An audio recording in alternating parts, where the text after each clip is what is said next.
Welcome to another edition of Frankly Green Bay, brought to you by Baumeister Soda. This week, I got a guy I've known for 30 years. I booked him 30 years ago, and he used to wear a tuxedo. He's from the Conglomerate, the biggest band in the state. Ladies and gentlemen, Michael Bailey from Vic Ferrari. Welcome to another edition of Frankly Green Bay. Got my buddy Michael Bailey. How you doing, brother? Great to see you, Frank. Every time I hear your name, I want to go, Michael Bailey, won't you come home? How are you? I'm doing great, man. You know, we got the chance. Tuesday in summer. It's a Tuesday in summer. We got to see you a couple weeks to celebrate. You have just, I don't know, your career has just flourished. Do you remember me booking you at Fox Hills 30 years ago, and you guys wore tuxes? Do you remember that? You know, we wore tuxes for about maybe 2 weeks in our career, so you got lucky. I got lucky. Let's go way back, though. When Sure. did Michael Bailey first get into music?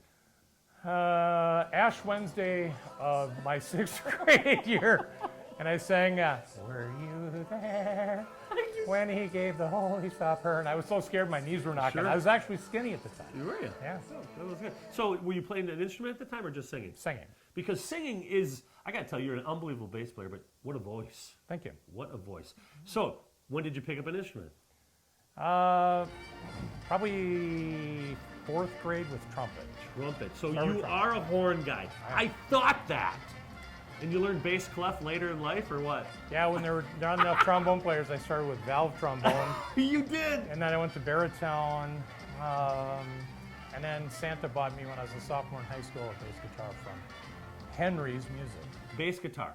You've mastered it. Is that what when you started Vic? Did you start Vic Ferrari? I did. First of all, Yeah. when was that? Tell me what. It would have been 1988, right around the Lenten season. Okay. And you just In said, I March. want to put a wedding band together? Because you guys were a wedding band, right? I got really sick and tired of working an office job. Yeah. It was just, I had no opportunity, no growth. I just didn't feel like it was for me. I promised my wife the day before we got married, Yeah. honey, I'll never, ever play in a band again, I promise. And that lasted 9 months. Well, I got to tell you what. When Vic Ferrari, are the founding members still all around? Wayne is there with me, Yep. Tom, Chad.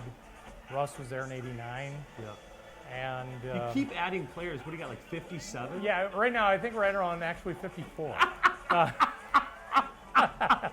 And it's the truth.